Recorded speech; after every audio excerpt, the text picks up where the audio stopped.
Hello everybody and welcome back to Doki Doki Literature Club with me, Pentahybrid. Last we left off, we had Yuri and Monika's poems to still read. We left off reading Sayori's and dissecting the shit out of her poem.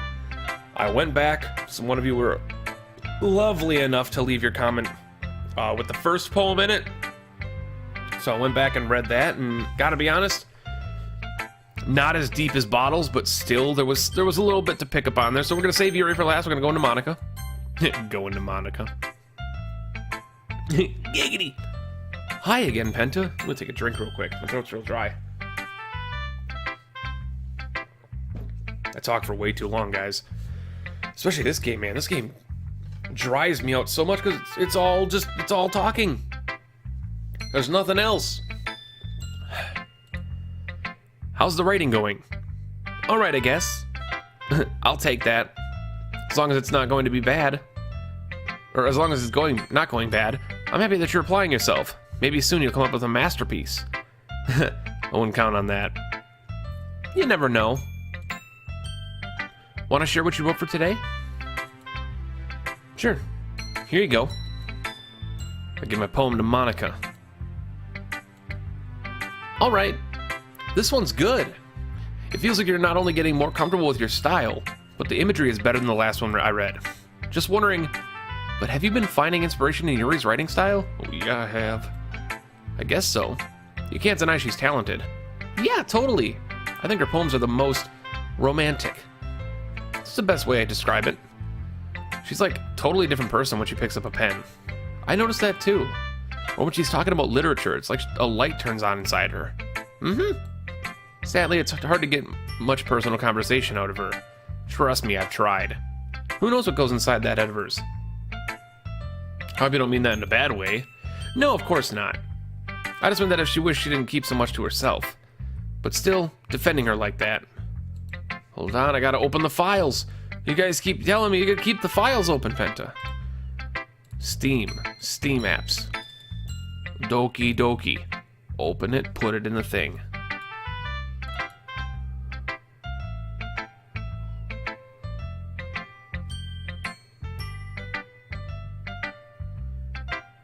That's curious. Why is that character file so much bigger than the rest of them?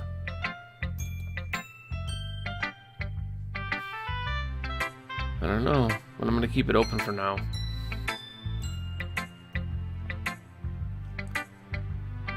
You guys tell me to keep it open. Contents? No, there's just the base file. There we go. You must be pretty into her. Eh? You completely misunderstood. Oh, calm down, I'm just kidding. Besides, I'm pretty sure she's already got a boyfriend. Wait, really? A fictional one, anyway. Monika kind of whispers that last part to me. It's just a hunch, but, well, there's not really anything wrong with that. Oh, well, I know. I was just saying. But anyway, you want to read my poem now? I like the way this one turned out. I hope you do too. Alright, let's take a look. Save Me. That's an interesting title. The colors, they won't stop. Bright, beautiful colors. Flashing, expanding, piercing. Red, green, blue. An endless cacophony of meaningless noise.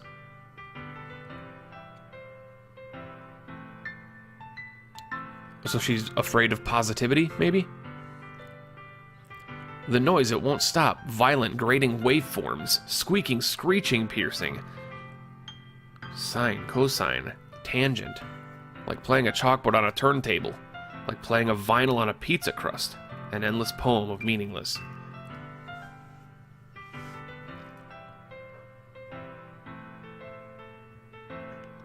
Save me, load me.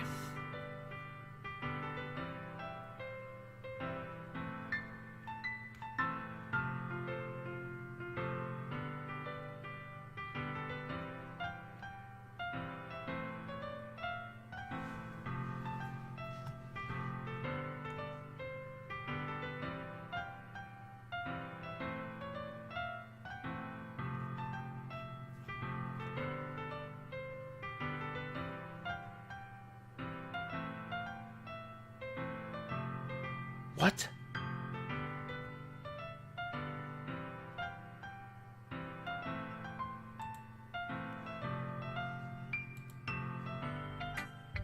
What?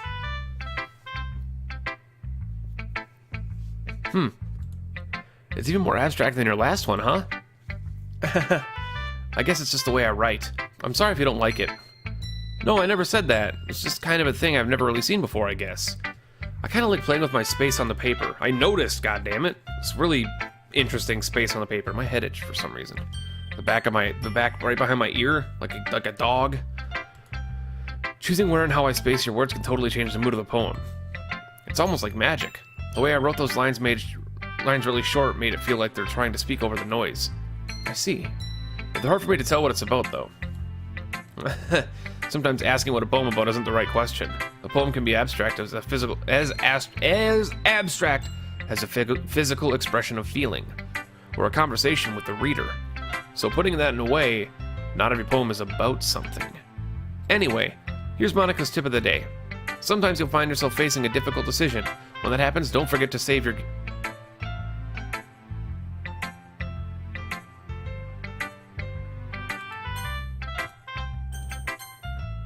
The fuck?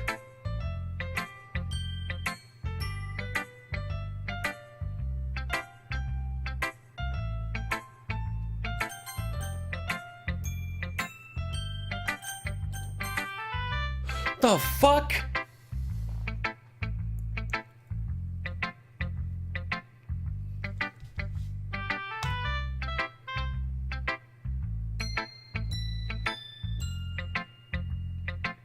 You never know when you might change your mind. Monika, stop it.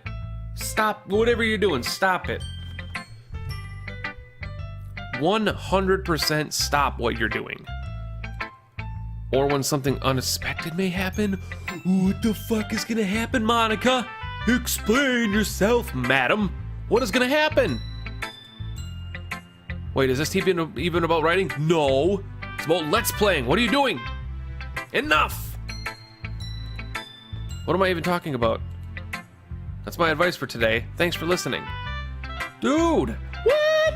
Say what? Excuse me. First her poem's like, load me, save me, and now she's like, don't forget to save your game. Yuri, save me from this nightmare that I've become. Let's see what you've written for today. Save it. Monika's writing tip for the day. Yuri stares at the poem with a surprised expression on her face. Do you like it? Penta, this one might be even better than yesterday's. How did you pick up on it so quickly? Just yesterday I was telling you the technique's worth practicing. Maybe that's why. You did a good job explaining. I really want to give it more imagery.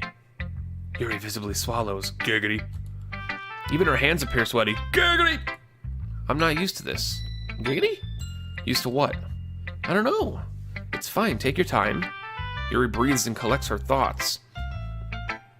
I know that Yuri likes to think before she speaks, so I offer her patience to her. Yeah, just being appreciated like this, I guess. It probably sounds really stupid, but seeing someone motivated by my writing just makes sense, or just makes me really happy. Are you saying you've never shared your writing before? Yuri nods. Really? I don't believe it. Yeah, I only write for myself. And besides, people would just laugh at me. Do you really think that? Again, she nods. Even your close friends? Yuri doesn't respond to that. I wonder why. Anyway, do you want to share the poem you wrote today? Yeah, I do. If it's with you. The Raccoon. It happened in the dead of night while I was slicing bread for a guilty snack. My attention was caught by the scuttering of a raccoon outside my window. That was, I believe, the first time I noticed the strange tendencies as an unordinary human.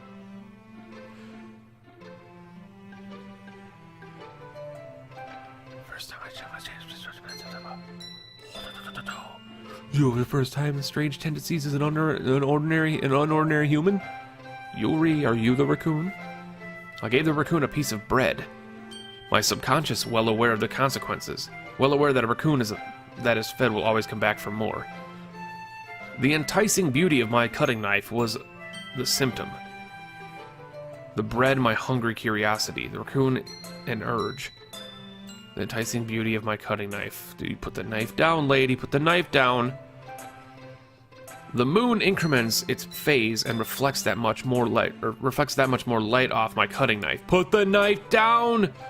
She's gonna kill the raccoon. The very same light that glistens in the eyes of the raccoon's friend. She's gonna kill the raccoon's friend. I slice the bread fresh and soft. The raccoon becomes excited. Or perhaps I'm merely projecting my emotions onto the newly satisfied animal. The raccoon has taken a following to me. You could say that we've gotten quite used to each other. The raccoon becomes hungry more and more frequently, so my bread is always handy. Every time I brandish my cutting knife, the raccoon shows me its excitement. A rush of blood, classic Pavlovian conditioning. I slice the bread, and I feed myself again. Okay, there's a couple things I could do here. There's a couple of things here that I could interpret. And up until that last line, and I feed myself again, everything pointed to me being the raccoon and the literature club being the bread. Me slowly growing closer and closer to her, even though she was very inattentive to it at first. Which means that maybe she's symbolizing, up until the last line, like I said, up until the last line, maybe she's symbolizing that I'm getting closer to her now and she's brandishing the knife. Maybe she's afraid of hurting me. Maybe she wants to hurt me. But that last line is where it falls apart, and I feed myself again. She's the raccoon. But she's not the raccoon. Is the raccoon supposed to symbolize the happy part of herself that she's feeding with her violent tendencies?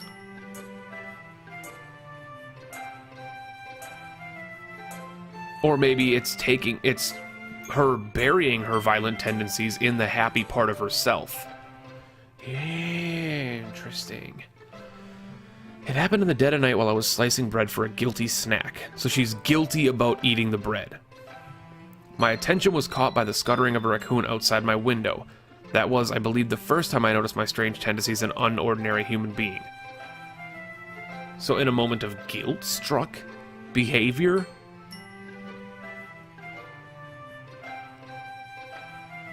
she noticed herself skittering around. Gave the raccoon a piece of bread, my subconscious well aware of the consequences. That's an interesting line there, because maybe she's doing the double narrative thing in poetry where she says, I gave the raccoon a piece of bread, comma, my subconscious, being the raccoon, well aware of the consequences of taking the bread. Well aware that if a raccoon is fed, it will always come back for more. The enticing beauty of my cutting knife was the symptom.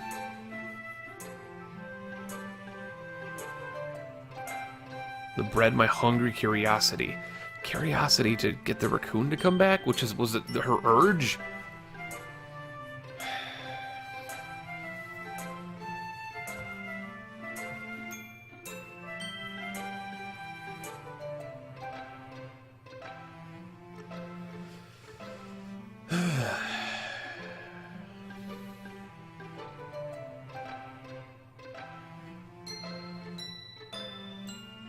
I'm not sure which one. I'm not sure which one I want to go with. I would like to believe it has something to do with me being the raccoon getting closer to her, and she's apprehensive of it, but at the same time, I think this last line feeds it into being two sides of herself. Save it! Monika's writing tip of the day. I was a little more daring with this one than yesterday's. I can see that. It's a lot more metaphorical. I don't know if it's my fault, but I can't begin to imagine what this poem is about. That's right. It's a bit closer to my preferred writing style, using the poem as a canvas to express vivid imagery and conveying emotions through them. Yeah, if I take it at face value, then I can't even figure what it's supposed to mean. Well, I think it's something that different people can relate to in their own way. I wanted to express the way it feels for me to indulge my more unusual hobbies. It's those sort of things I'm usually forced to keep to myself, so I sometimes enjoy writing about them. Didn't Natsuki also write something about that? About someone being ridiculed for a strange interest? She did? Yeah. She was talking about how it doesn't matter what you're into as long as you're not hurting anybody. She's right. I mean, does she really feel that way? Well, yeah. Sounds like you two have that in common. That's interesting. To me, she seemed like the kind of person who would make fun of my hobbies. But I suppose that's my fault for judging, isn't it? Pretty true. Pretty true. Please don't tell her I said that. Don't worry, I have no reason to. Had to adjust my seat real quick, I was starting to slouch. Well, thank you for sharing it with me. After all, if I hadn't learned to embrace my own weirdness, I would probably hate myself. I might be ranting a little bit now. But I'm glad you're a good listener. You're good at a lot of things. Giggity. Writing, listening. There really aren't many people like you, Penta. Oh, you're good at a couple, you're good at many things, and you list off two. Yuri, that's not a good ego boost for this boy. You're good at a lot of things. Walking, sleeping. Aww. Starting to fall off with you. I might take my train over to Sayori. After all, she's the girl next door. She's got a beautiful booty.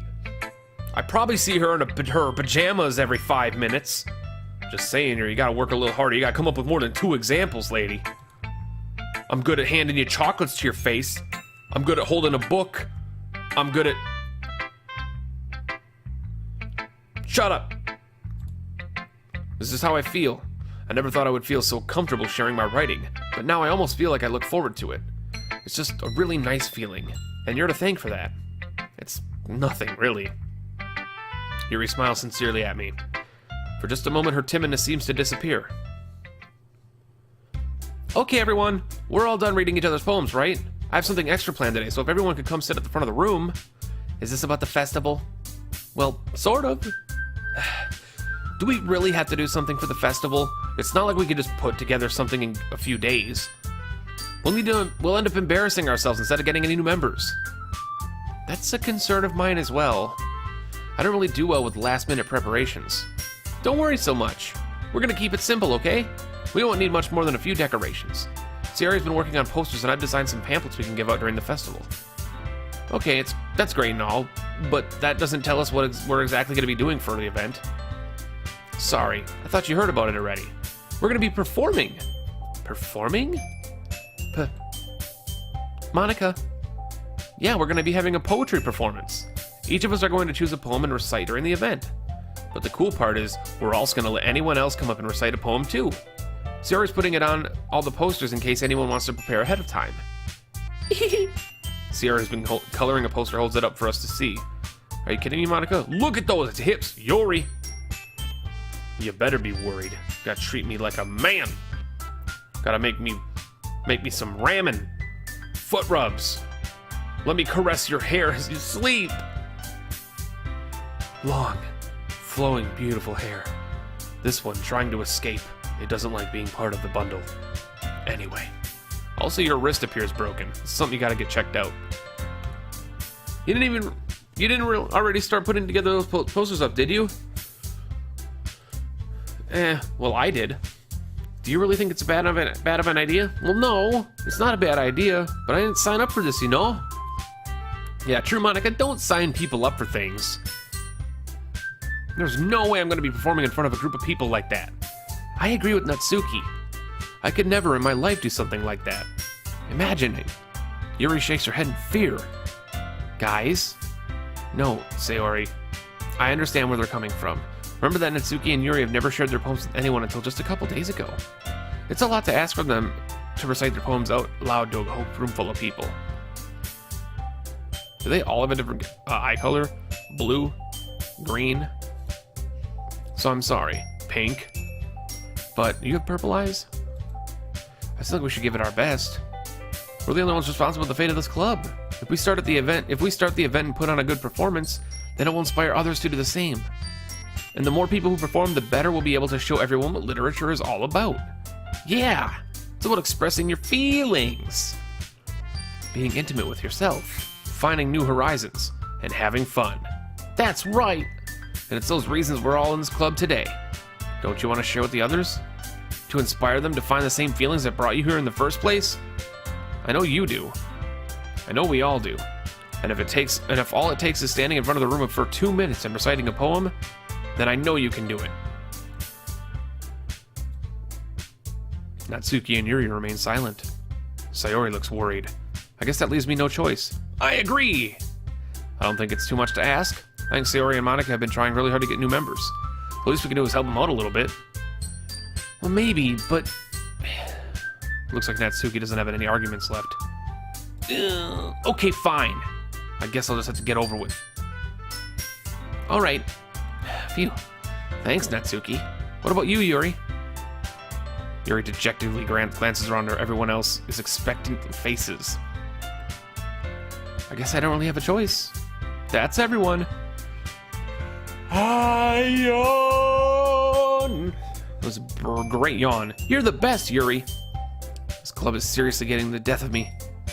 Oh gosh, yeah, that's pretty dark. You'll be fine, Yuri. But anyway, let's move on to the main event. I want each of you to choose a poem of yours. We're going to practice reciting them in front of each other. No way! Monika! This is too sudden.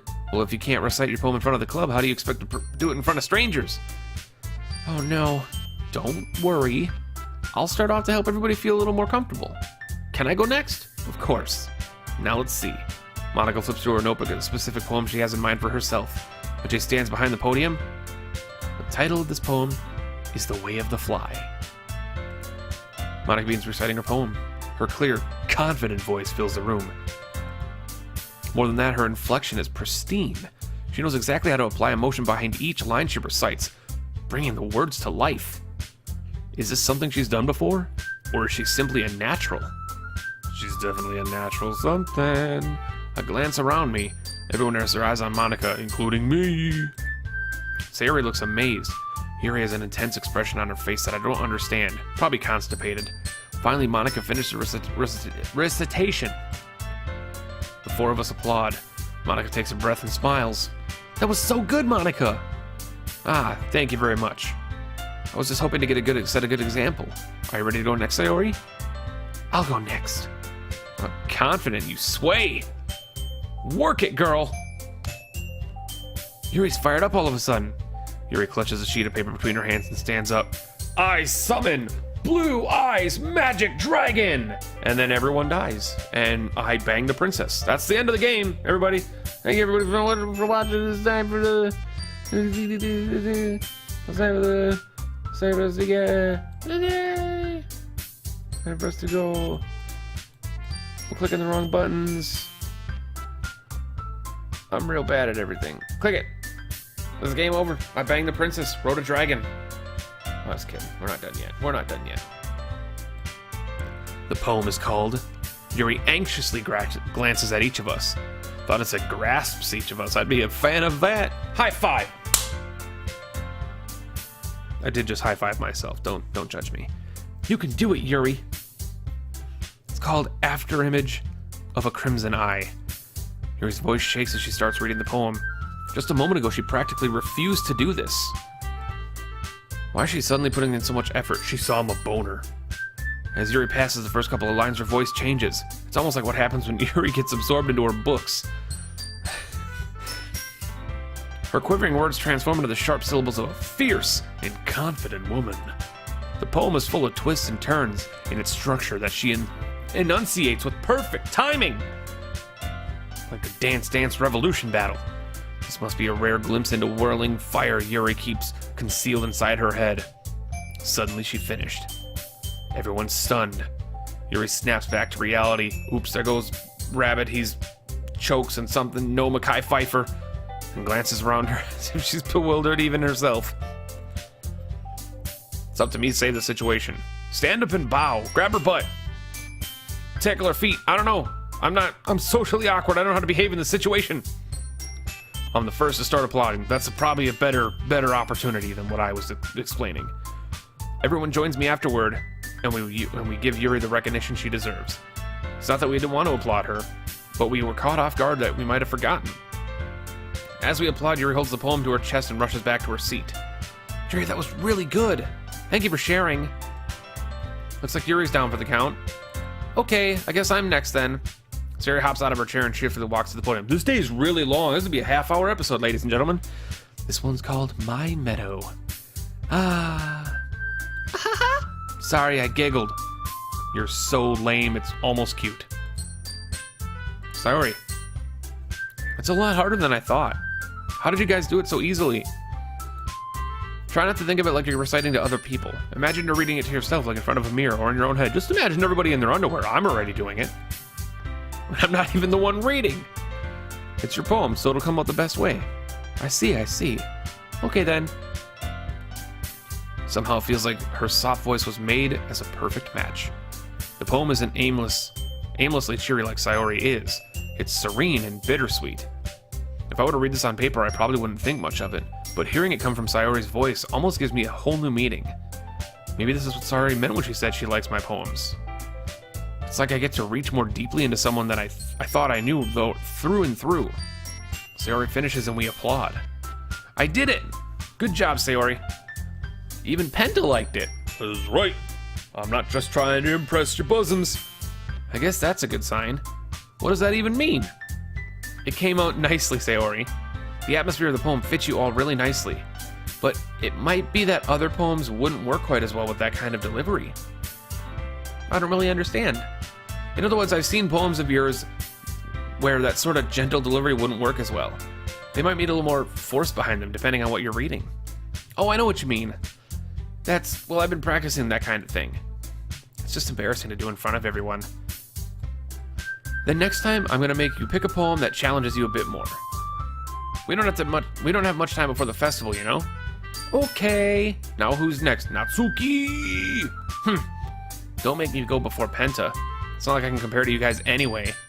Might as well let Penta lower everyone's standards a little before I have to do it. Natsuki. It's fine. I might as well get it over with. But it's not like I have much of a selection of what to read. I'll just go with the one I wrote for today. I stand up and step in front of the podium. Everyone has their eyes on me, making me feel terribly awkward. Just imagine everyone in their underwear. Checkmark. Accomplished. I recite my poem.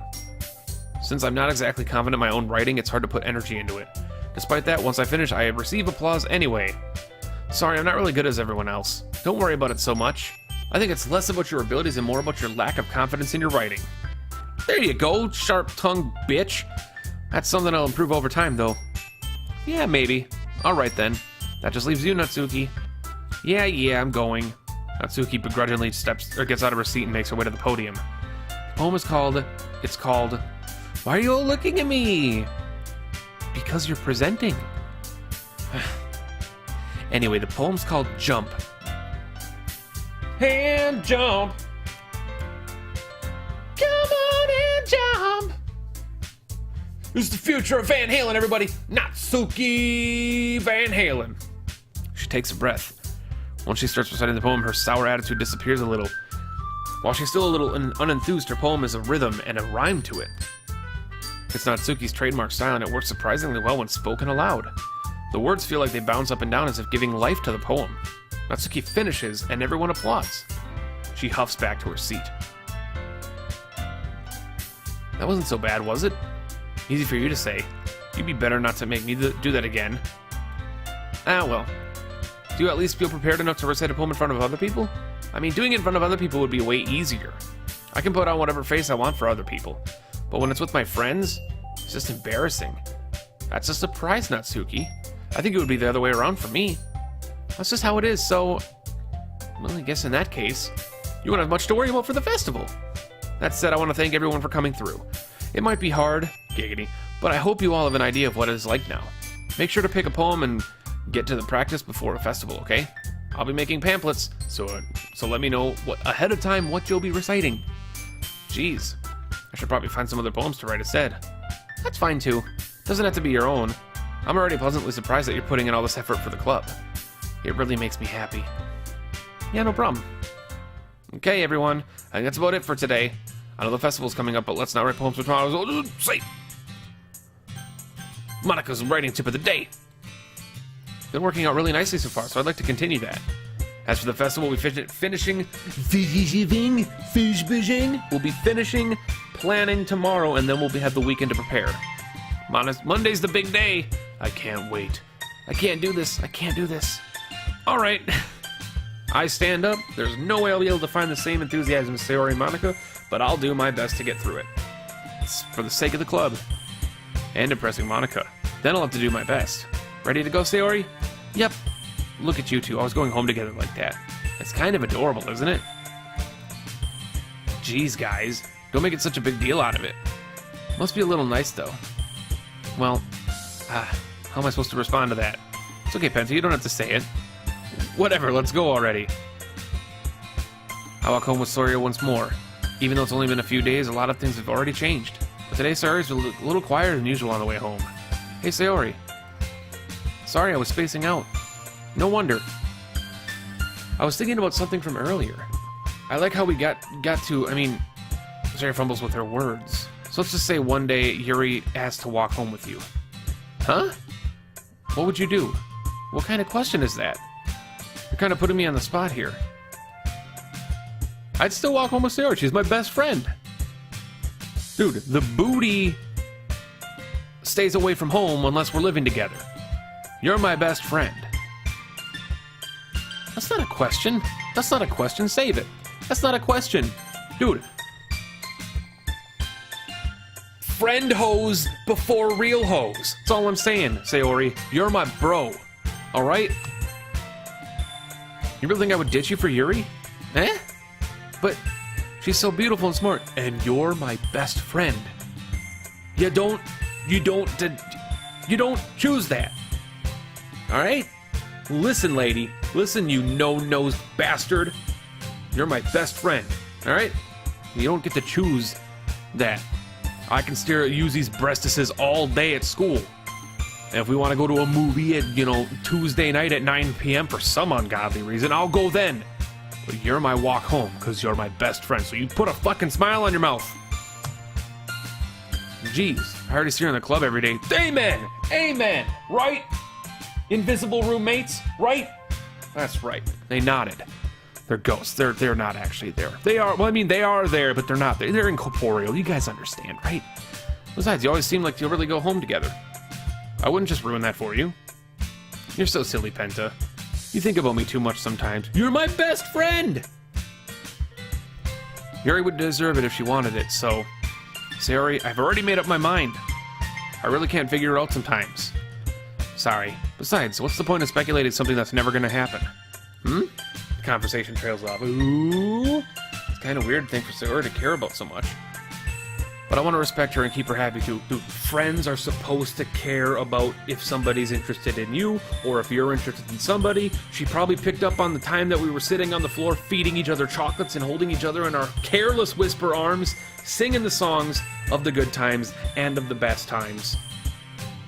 She probably saw that, dude. She probably saw that. We were all in the same classroom. It's not that big. It's what? It's like 40 feet by 30 feet. It's not the biggest classroom in the world. We were literally sitting butt to butt, feeding her chocolates. She probably saw it. Just saying. Bruh, she's your best friend. Get it. She knows. She picks up on these things. She can see it in the twinkle in your eye. But I want to respect and keep her happy too. Then again, the festival's only a few days away. Who knows what'll happen in that time? My God, man. My God. Well, thank you everybody so much for watching this ridiculously long 34-minute episode of Doki Doki Literature Club. Had a lot of interesting stuff and happen. Catch you later.